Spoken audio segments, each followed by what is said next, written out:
कहानी की शुरुआत में हम मॉरिस नाम के एक शातिर चोर को देखते हैं जिसे बैंक से चोरी के केस में पुलिस ने पकड़कर उम्र भर की कैद के लिए दुनिया की सबसे सिक्योर जेल एल्कट्राज में कैद करने के लिए ले जा रहे होते हैं। एल्कट्राज एक ऐसी जेल है जिसे समंदर के बीच एक छोटे से आइलैंड पर बनाया गया है, यानी अगर कोई कैदी जेल तोड़कर बाहर भी आता है तब भी वो भाग नहीं सकता क्योंकि आगे उसका रास्ता पानी रोक लेता है। इसीलिए इस जेल को दुनिया का सबसे सिक्योर जेल का दर्जा हासिल था। यहाँ सिर्फ दुनिया के टॉप क्रिमिनल्स को रखा जाता, लेकिन जल्द ही इस जेल का रुतबा मिट्टी में मिलने वाला था क्योंकि अब इस जेल में एंट्री हो चुकी थी फ्रैंक मॉरिस नाम के एक शातिर चोर की, जो पहले भी कई बार जेल तोड़कर भाग चुका है। लेकिन इस बार मॉरिस थोड़ा घबरा गया क्योंकि ये जेल बहुत ही ज्यादा सिक्योर थी। मगर मॉरिस को यहाँ अपनी पूरी जिंदगी बिल्कुल भी नहीं बितानी थी। वो जल्द से जल्द इस जेल से भागना चाहता था। जेल में एंटर होते ही मॉरिस भाग जाने का सोचने लगा। मॉरिस को सर से पांव तक फुल चेकिंग करके उसे एक सेल में लॉक किया जाता है। एक गार्ड आकर मॉरिस से कहता है, वेलकम टू एल्कट्राज, और यहाँ से होती है असली कहानी शुरू। तभी अचानक एक बेल बजती है और सभी सेल के गेट्स ऑटोमेटिकली खुल जाते हैं। अफसर कैदियों को बाहर बुलाते हैं। इस जेल का डिसिप्लिन भी बहुत सख्त है। कैदियों को साफ सफाई और अपने टाइम पर सेल में जाने के रूल्स को फॉलो करना होता है। सब एक जैसा यूनिफॉर्म पहनकर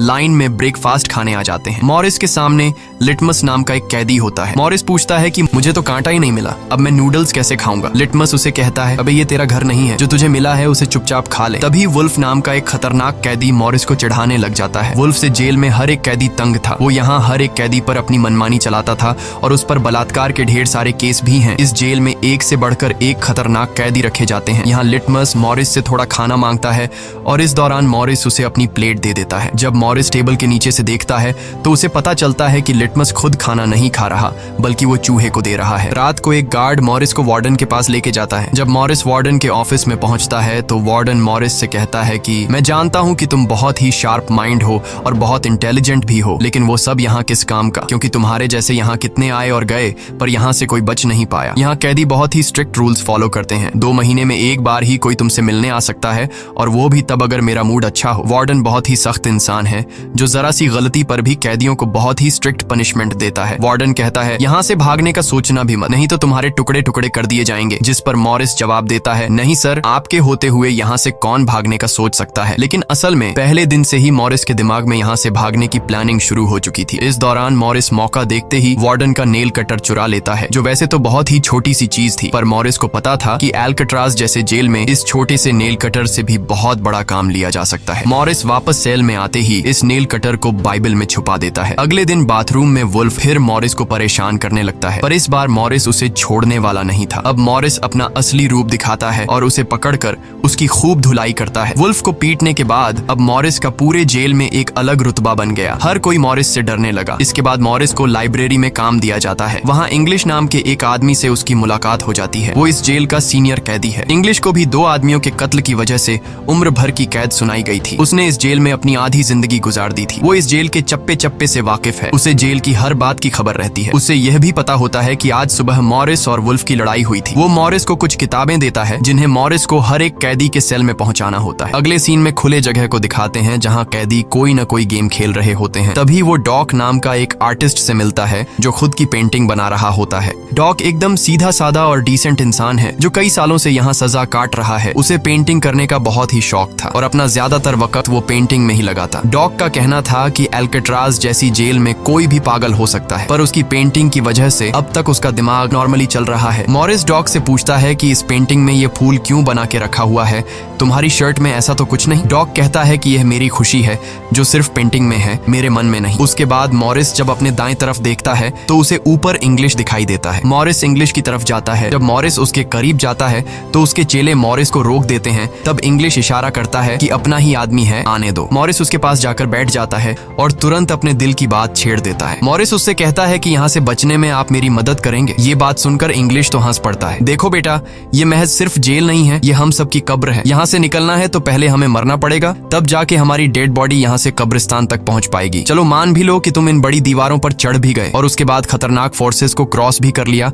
और किसी जादुई शक्ति से तुम यहाँ के सैकड़ों गार्ड से बचकर जेल से बाहर भी निकल जाओ, तब भी यहाँ से भाग नहीं पाओगे क्योंकि आगे तुम्हारा रास्ता समुंदर रोक लेगा। इसलिए टाइम बर्बाद मत करो और चुपचाप सजा काट लो, कम से कम जिंदा तो बचे रहोगे। लेकिन मॉरिस अपने इरादे का पक्का था। वो हर हाल में इस जेल से भागना चाहता था। उस रात एक अफसर मॉरिस को बताता है कि तुम्हें कल से कारपेंट्री का काम दिया गया है, 1 घंटे का 50 सेंट्स दिहाड़ी भी दी जाएगी। मॉरिस फौरन इस काम के लिए राजी हुआ क्योंकि उसे लगा कि वहाँ उसे कोई ऐसा औजार मिल सकता है जिससे उसके भागने में काम आ सकता है। अगले दिन मॉरिस लिटमस से यहाँ से बचने का रास्ता पूछता है। लिटमस कहता है, अरे ये तो बहुत ही आसान है, हर सेल में एक एयर वेंट होता है, उसके जरिए तुम छत पर पहुंच सकते हो, वहाँ से शायद तुम बच पाओ। और मॉरिस की बातों पर मुस्कुराते हुए वहाँ से चला जाता है। तब डॉक मॉरिस को खबरदार कर देता है कि वुल्फ तुम्हारी तरफ आ रहा है। तभी वुल्फ मॉरिस पर चाकू से वार करने आता है। मॉरिस अपना कोट हाथ में लपेटकर उसके साथ लड़ने लग जाता है। इतने में एक गार्ड उसे रोकने आता है तो वुल्फ गार्ड पर भी चाकू से वार कर देता है। अब मामला बिगड़ जाता है और वॉच टावर का गार्ड शूट करने लगता है। तब जाकर मॉरिस और वुल्फ लड़ना बंद करते हैं। मॉरिस को पता नहीं था कि वॉच टावर पर भी एक गार्ड है। वो अब एक एक करके इस जेल की हर बात को नोटिस करने लग जाता है। मॉरिस और वुल्फ को गार्ड्स डी ब्लॉक में ले जाते हैं, जहाँ रात भर कैदियों को अंधेरे में रखकर टॉर्चर किया जाता है। ये एक ऐसा सेल था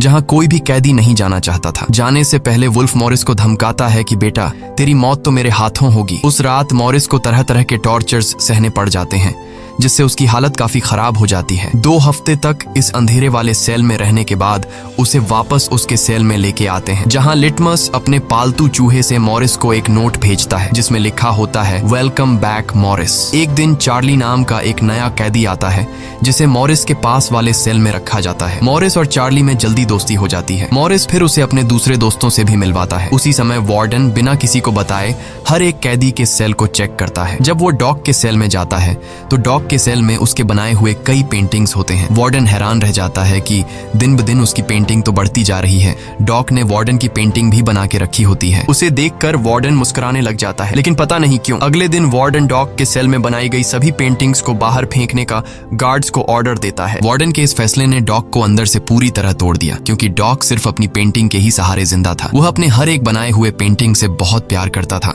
क्योंकि यहाँ उसकी सिर्फ एक ही खुशी थी और वो भी उस बेचारे से छीन ली गई। मॉरिस उसे समझाता है कि कोई बात नहीं, वो सिर्फ पेंटिंग ही तो थी, तुम और भी बना सकते हो। लेकिन डॉग इस सदमे से बाहर नहीं आ पा रहा था। अगले दिन उसे देखकर मॉरिस गार्ड से कहता है कि प्लीज डॉग पर नजर रखिए, वो बहुत ही परेशान दिख रहा है, कहीं वो खुद को नुकसान न पहुंचा ले। फिर गार्ड मॉरिस को कहता है, तुम अपने काम से काम रखो। डॉग को भी मॉरिस के साथ कारपेंटर का काम दिया जाता है। तभी डॉग छुपकर मॉरिस की जेब में कुछ रख देता है। उसके बाद वो एक गार्ड को बुलाता है और कारपेंटरी के लिए दी गई कुल्हाड़ी से अपनी 3 उंगलियां काट लेता है और कहता है कि जिन उंगलियों से मैं पेंट नहीं कर सकता उनकी मुझे जरूरत नहीं है। यह कहकर वो चिल्लाने लग जाता है। तब गार्ड उसे पकड़ कर ले जाते हैं। मॉरिस देखता है कि डॉग ने उसके कोट में वही फूल डाल दिया है जिससे उसने अपनी पेंटिंग बनाई थी। शायद वो मॉरिस को बताना चाहता है कि इन लोगों ने मेरी खुशी मुझसे छीन ली। मॉरिस डॉग की कटी हुई उंगलियां उठाकर एक डिब्बे में डालता है और गार्ड को देखकर कहता है कि जाओ अपने वार्डन को दे दो, वो इसे देखकर बहुत खुश होगा। अगले दिन मॉरिस अपने सेल में बैठा होता है। तभी वो देखता है कि एक कॉकरोच एयर वेंट के अंदर जा रहा है, जिससे उसे अंदाजा हो जाता है कि यहाँ से बाहर जाने का कोई रास्ता जरूर होगा। इतने में इंग्लिश आकर बताता है कि डॉग ने खुद की उंगलियां इसलिए काटी क्योंकि उसे पेंटिंग करने की परमिशन रद्द कर दी गई थी, इसीलिए उसने तंग होकर अपनी उंगलियां काट लीं। यह जानकर मॉरिस को बहुत गुस्सा आता है। अगले दिन डाइनिंग हॉल में वार्डन मॉरिस से पूछता है कि तुम इस डॉग को इतना सपोर्ट क्यों कर रहे हो। वह कहता है ऐसा कुछ नहीं है। ये कहकर मॉरिस वापस टेबल पर जाकर बैठ जाता है। वहाँ उसकी मुलाकात 2 भाइयों जॉन और क्लैरेंस से होती है, पर मॉरिस उनसे ऐसे बात करता है जैसे वह उन्हें पहले से जानता हो। जॉन और क्लैरेंस दरअसल ये दोनों किसी और जेल में मॉरिस के गैंग में थे। जॉन को अब जेल से भागने का काम आसान लगने लगा, क्योंकि ये दोनों भाई मॉरिस की तरह शार्प माइंड थे और अब ये तीनों जेल से भागने की प्लानिंग करने लगे। दोपहर को चार्ली की गर्लफ्रेंड उससे मिलने आती है। दूसरी तरफ इंग्लिश की बेटी उससे मिलने आई होती है। इंग्लिश अपनी बेटी को देखते ही उसकी आंखों में आंसू आ जाते हैं, क्योंकि उसकी बेटी उसकी गैर मौजूदगी में काफी बड़ी हो चुकी थी और इंग्लिश को अपनी बेटी का बचपन न देख पाने का बहुत अफसोस था। दूसरी तरफ चार्ली को उसकी वाइफ बताती है कि तुम्हारी माँ बहुत बीमार है और डॉक्टर कहते हैं कि वह 1-2 महीनों से ज्यादा नहीं बच पाएंगी। ये बात सुनकर अब चार्ली भी अल्काट्राज से भागने का सोचने लगता है और इतने में गार्ड आकर कहता है कि बात करने का समय खत्म हो चुका है। अब चार्ली बहुत परेशान होता है। वह उस रात मॉरिस से कहता है कि अगर तुम यहाँ से भागने का प्लान बनाओ तो मुझे भी शामिल कर लेना। अगले दिन मॉरिस, चार्ली, जॉन और क्लैरेंस की मीटिंग होती है। तब मॉरिस उन्हें बताता है कि हर सेल का एयर वेंट ऊपर छत पर खुलता है और दूसरी बात ये कि ये जगह खारे पानी से भरे समुद्र के बीच है, जिसकी वजह से दीवारें कमजोर हो गई हैं। मेरे पास एक नेल कटर है और मैंने खुदाई पहले से शुरू भी कर दी है। अगर मैं थोड़ा थोड़ा करके खोदूं और एक छोटा सा टनल बनाकर छत पर पहुंच जाऊं तो इस इस जगह की जांच करने के बाद पता चल जाएगा कि यहाँ से कैसे भागा जा सकता है। जॉन पूछता है कि रात को अगर गार्ड्स को पता चल गया कि तुम अपने सेल में नहीं हो तो उन्हें शक नहीं होगा क्या? तभी क्लैरेंस बताता है कि इस मसले का हल मेरे पास है। वो कहता है कि यहाँ मेरे पहचान का एक बार्बर है जो कैदियों के बाल काटता है। वह हमें बाल सप्लाई कर सकता है और उसे यूज करके हम एक डमी हेड बनाकर उसे बेड पर लिटा देंगे, जिसके बाद अगर हम दीवार की सुरंग से निकलकर ऊपर छत पर भी होंगे तब गार्ड्स को शक नहीं होगा क्योंकि हमारे सेल के बेड पर नकली सिर रखे होंगे। पर बात अभी भी वहीं अटकी हुई थी कि जेल से तो निकल जाएंगे लेकिन समुद्र का पानी कैसे पार करेंगे। मॉरिस जॉन से कहता है, देखो इसमें मुझे तुम्हारी मदद की जरूरत पड़ेगी। तुम तो क्लोजिंग डिपार्टमेंट में काम करते हो, वहाँ तुम्हें उन पुलिस अफसरों के लिए बनाए गए रेनकोट्स मिल जाएंगे, तो तुम कुछ रेनकोट्स चुरा कर मुझे दे देना। हम उससे एक ट्यूब बोट और लाइफ जैकेट बनाकर समुद्र को पार कर सकते हैं। यहाँ चार्ली कहता है, भाई मुझे भी कोई काम दो, मैं भी तुम लोगों की मदद करना चाहता हूँ। मॉरिस चार्ली से कहता है कि जब मैं वेंटिलेशन की जाली खोदूं तो तुम पहरा देना ताकि कोई गार्ड हमें देख न ले, और जब तुम खोदोगे तब मैं पहरा दूंगा। मॉरिस का प्लान सभी को पसंद आता है और उसी रात में काम शुरू कर देते हैं, लेकिन दीवार खोदने के लिए नेल कटर बहुत छोटा था जिसे चलाने में मॉरिस को बहुत जोर लगाना पड़ता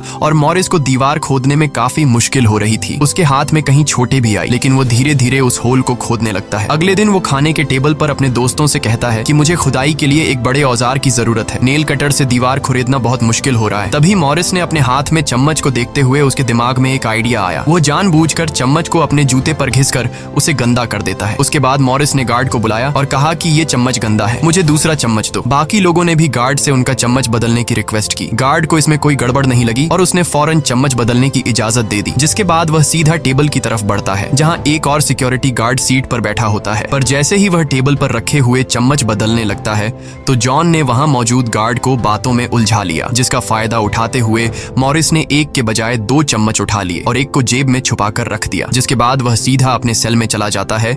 रात को इंग्लिश उसे बुक देने आता है तो मॉरिस पूछता है कि क्या यहाँ पर वेल्डिंग करने वाला कोई इक्विपमेंट मिलेगा। इंग्लिश समझ जाता है कि मॉरिस के सिर पर अब भी जेल से भाग निकलने का भूत सवार है। वह कहता है कि मैं तुम्हें पहले भी बता चुका हूँ कि तुम्हारी कोशिश बेकार हो जाएगी क्योंकि तुम पकड़े जाओगे और शायद अपनी जान भी गंवा दोगे। इतने सालों में मुझे कभी भागने का ख्याल नहीं आया क्योंकि मैं जानता हूँ ये इम्पॉसिबल है, लेकिन तुम जिद्दी हो तो मैं क्या कर सकता हूँ, करो कोशिश। लेकिन मॉरिस को उसकी वार्निंग का कोई फर्क नहीं पड़ता। वह अगले दिन लिटमस से माचिस मांगता है और कहता है कि अगर आप मेरी मदद करेंगे तो मैं आपके चूहे को अपने हिस्से का खाना हर रोज दूंगा। लिटमस खुश होकर ये डील मान जाता है क्योंकि लिटमस को चूहा बहुत पसंद था। उसी रात लिटमस मॉरिस को अपने माचिस पास कराता है। मॉरिस नेल कटर के एक हैंडल को निकालता है जिससे वह एक छोटा सा बेलचा बनाने जा रहा होता है। फिर वह चम्मच को तोड़कर नेल कटर की हैंडल से जोड़ लेता है। फिर माचिस चलाकर दोनों को अच्छी तरह से वेल्ड करके एक नुकीला औजार तैयार कर लेता है। बस फिर क्या था, वो वेंट के चारों ओर खुदाई शुरू करता है। चार्ली पहरा देता है। अगर कोई गार्ड उस तरफ आया तो वह तुरंत सीटी मारकर मॉरिस को सिग्नल देगा, पर पहरा देते देते चार्ली की आंख लग जाती है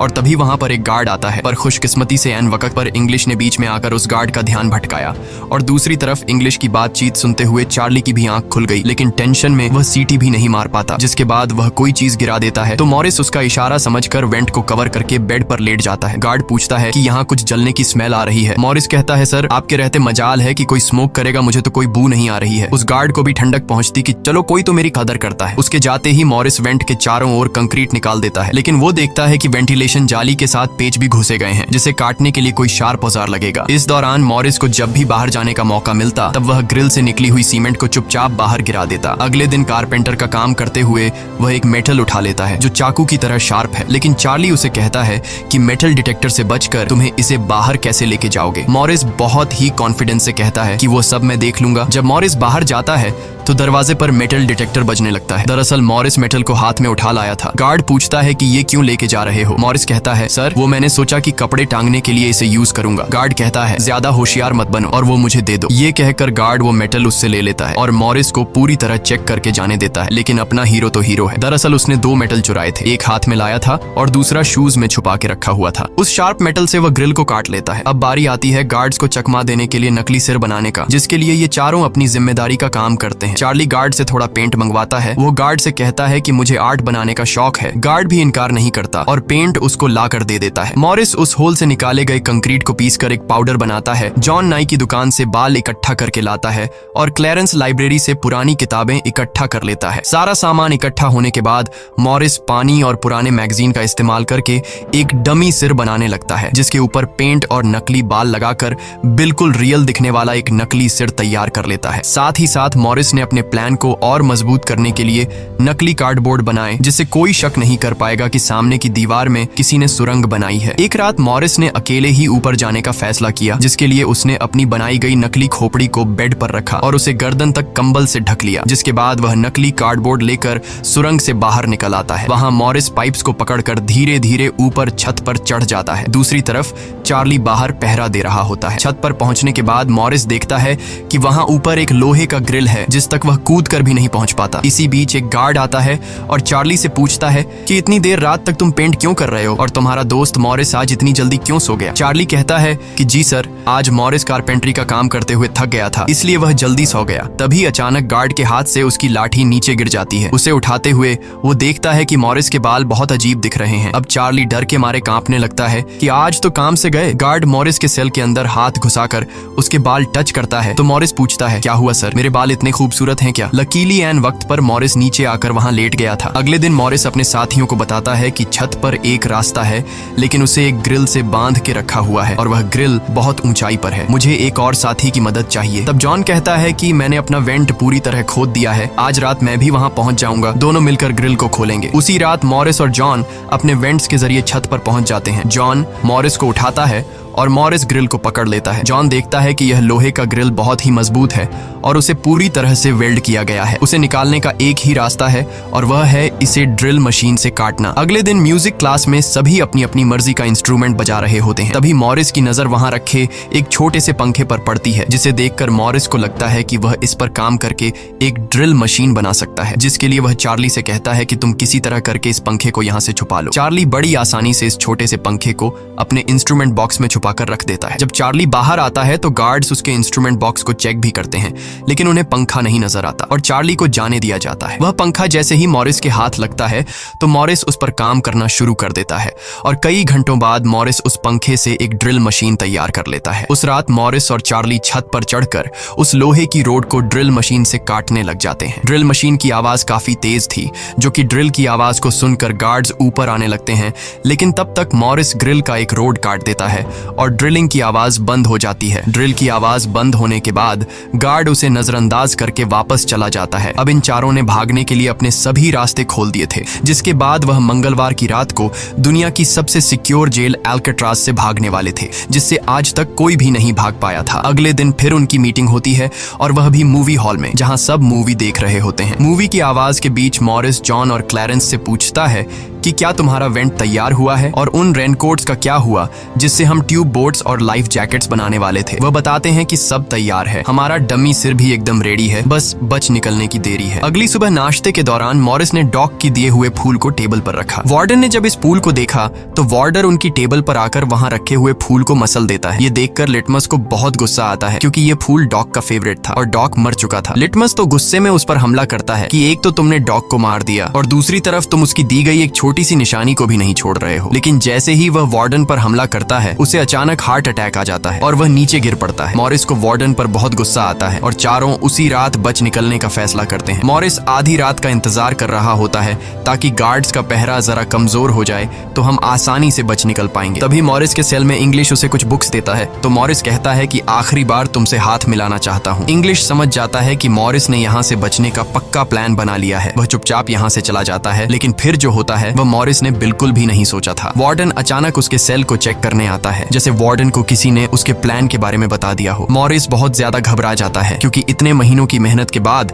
उसकी मेहनत पर पानी फिरने वाला था। वार्डन ने मॉरिस के सेल के हर एक कोने को चेक करने का हुक्म दिया। गार्ड मॉरिस के सेल की हर एक चीज को चेक करता है, लेकिन मॉरिस कोई आम कैदी नहीं था कि उसने कोई छोटा मोटा प्लान बनाया था, बल्कि उसने एकदम साफ और परफेक्ट प्लान बनाया था, जिसे वार्डन तो क्या बल्कि वार्डन का दादा भी नहीं पकड़ सकता था। यहाँ तक कि गार्ड ने जब खास उस जगह से सूटकेस हटाया जहां मॉरिस ने सुरंग करके भागने का रास्ता बनाया था, तो वहां भी मॉरिस नहीं पकड़ा गया क्योंकि उसने पहले से ही एक नकली कार्डबोर्ड बनाकर दीवार में बिल्कुल बारीकी से फिट कर लिया था। जब वहां कुछ नहीं मिलता तो वार्डन और गार्ड चले जाते हैं, लेकिन गार्ड बताता है कि मॉरिस और चार्ली रात भर बातें करते रहते हैं, मुझे तो दाल में कुछ काला लग रहा है। वार्डन कहता है ठीक है, कल तुम मॉरिस का सेल चेंज कर दो जिससे वो दोनों न साथ रहेंगे और न ही बात कर पाएंगे। अगले दिन ब्रेकफास्ट के टाइम पर वुल्फ मॉरिस को फिर धमकाता है और मॉरिस से कहता है कि आज रात तुम्हारी आखिरी रात होगी। मॉरिस अपने साथियों से कहता है कि यह गधा ठीक कह रहा है, आज रात यहाँ मेरी आखिरी रात ही होगी। लेकिन दोपहर को ही वुल्फ मॉरिस पर चाकू से वार करने जाता है। तभी इंग्लिश बीच में आकर वुल्फ को पकड़ लेता है। दरअसल इंग्लिश भी मॉरिस की मदद करना चाहता है, वह कामयाब हो या ना हो, लेकिन इंग्लिश मॉरिस के काम में मदद करना चाहता है। उस रात मॉरिस, जॉन, क्लैरेंस और चार्ली ने अपने अपने वेंट के रास्ते से निकलकर ऊपर छत पर मिलने का फैसला किया। यहाँ तो चार्ली अपने साथियों के साथ भागने के लिए राजी हो जाता है, लेकिन फिर जैसे ही वह सेल में पहुंचता है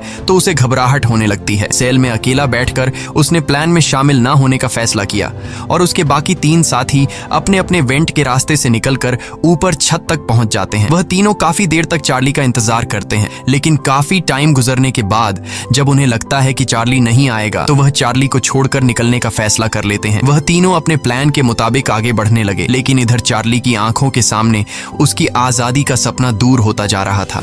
वह तीनों धीरे धीरे सर्चलाइट से छुपकर भागने लगे। इस तरह से वह छुप छुप कर बिल्डिंग के एंड पर पहुंच जाते हैं। तभी सेल में बैठे चार्ली के दिल में जोश आता है और वह भी भागने का इरादा कर लेता है। वह अपने वेंट के रास्ते से निकलकर ऊपर छत तक पहुंच जाता है, लेकिन अब बहुत देर हो चुकी थी क्योंकि वह अकेला वहां ऊपर के उस दरवाजे तक नहीं पहुंच पा रहा था। यानी उसने अपनी आजादी का मौका डर की वजह से गंवा दिया। दूसरी तरफ वह तीनों छत पर पाइप से लटक कर नीचे जमीन पर आ जाते हैं और टावर में बैठे सिक्योरिटी गार्ड की नजरों से बचते हुए जेल की आखिरी दीवार तक पहुंच जाते हैं और फिर वह तीनों बारी बारी उस फेंस की दीवार पर चढ़कर जेल से बाहर निकल आते हैं। अब वह तीनों तेजी से दौड़ते हुए समंदर के किनारे आ गए। फिर वह तीनों रेनकोट को निकालकर उसमें मुंह के जरिए हवा भरने लग जाते हैं। मुंह से भरने में उन्हें काफी टाइम लग रहा था, लेकिन इसके अलावा उनके पास कोई दूसरा रास्ता नहीं था। इसीलिए वह तीनों अपनी पूरी जान लगाकर जैसे तैसे करके रेनकोट से बनी ट्यूब बोट को आखिरकार फुला देते हैं और बोट को पानी में डाल देते हैं। इस तरह से यह तीनों अल्काट्राज के रुतबे को मट्टी में मिलाते हुए भाग जाते हैं। अगली सुबह एक गार्ड हर सेल को चेक कर रहा होता है। शुरुआत में गार्ड को सब कुछ नॉर्मल दिखाई देता है,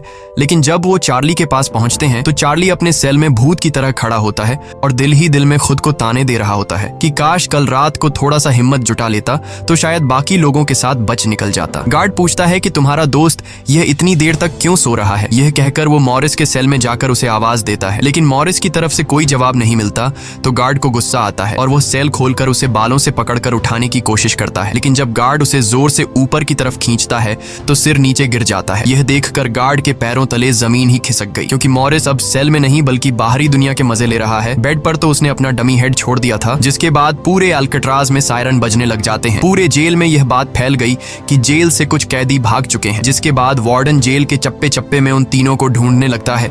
जब वो तीनों जेल के अंदर नहीं मिलते तो वार्डन समुद्र में एक सर्च ऑपरेशन चलाता है। वार्डन को यकीन नहीं होता कि वो तीनों बच निकल गए।